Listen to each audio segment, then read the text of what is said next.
the Department of Justice has been legally obligated to hand over the full unredacted Epstein files to this committee since August, the same exact subpoena that they are using to hold the Clintons in contempt. And please note that these resolutions are allowing the DOJ to prosecute the Clintons for the exact same things that the DOJ itself is violating. They have handed over 1% of the files and heavily redacted. We are 5 months overdue. Mr. Comer, you've made no effort to bring in Pam Bondi, so no, the difference is not clear. You have made no effort to demand any answers, to exert any pressure. So with that, Mr. Chair, I do have an amendment at the desk which would hold Pam Bondi in contempt for noncompliance with the bipartisan subpoena that you issued on August 5th, 2025. I hope that my colleagues will support. I yield back. Thank you, Mr. Chair.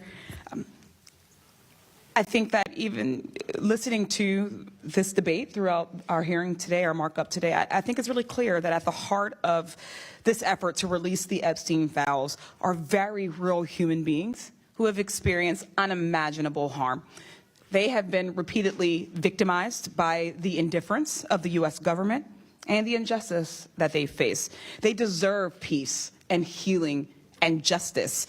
When my motion to subpoena the Epstein files passed, this committee resolved to get that justice for those survivors. And I thank Chairman Comer for pushing this effort forward by issuing additional subpoenas for the Epstein estate and the banks. And we know that without the full files from the DOJ, that is just not enough. That's why I'm introducing this amendment, which holds Attorney General Pam Bondi in civil contempt for failing to comply with the August 5th subpoena, and I urge my colleagues to support it. And we believe that we should start with civil contempt because we are serious about this investigation. We want these files and we want to hear from them. And we must start there. The Department of Justice needs to be the priority. We can move to noncompliance by anyone else, including Ghislaine Maxwell, after we have received those files. It has been 5 months, and we're still missing over 5 million pages of documents purportedly. The Department of Justice has only released 1% of those files. They have stonewalled this committee since August, and they have failed to provide even the most basic updates. How is that not an insult both to the authority of this committee and the survivors? Without the full files, how can we know who might have legitimate knowledge or who might be culpable? We wouldn't have to speculate on the Clintons or anyone else's involvement if we had all of those files. And to be clear, I'm certainly not opposed to the President and Secretary Clinton being held accountable for violating the subpoena. But the fact that this effort to hold the Clintons in contempt was fast-tracked and is happening before any action against the Justice Department is just evidence that the Republicans on this committee are not taking this investigation seriously. It is an unequal application of law.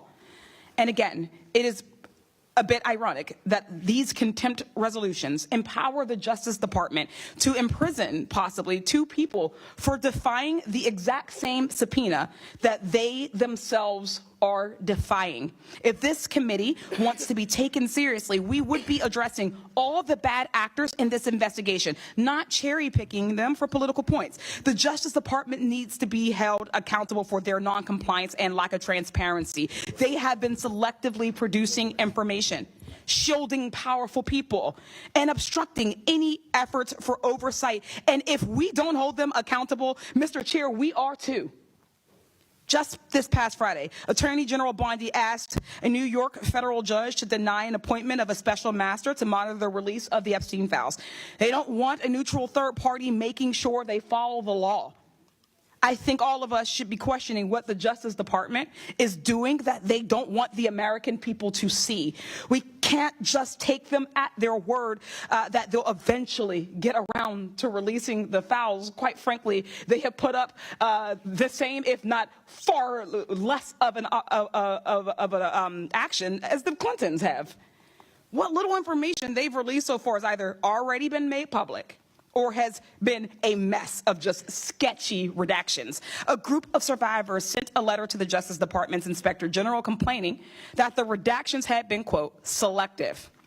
They pointed out that multiple times the names of alleged abusers appeared to be redacted, yet some survivors' names and identifying information were released. To be clear, the subpoena I moved to secure does not allow for redactions unless it would protect the identity of a survivor or contains child sex abuse materials. They have had plenty of time to work with this committee to protect survivors' identities. This is bigger than one case. It's about rich and powerful people being protected by each other and institutions. It's about a system that has enabled Jeffrey Epstein and Ghislaine Maxwell and whoever their co-conspirators are to buy favors and silence from our government. This effort is the one time we could get some real accountability and reclaim the power of this system. Republicans, don't drop the ball by allowing Pam Bondi and the Department of Justice to play us for fools. Mr. Chair, you are setting a precedent that noncompliance with this committee will result in immediate contempt proceedings. So I challenge you and my Republican colleagues to put your money where your mouth is and pass this amendment in holding Pam Bondi in contempt. I yield back. Subscribe to One India and never miss an update.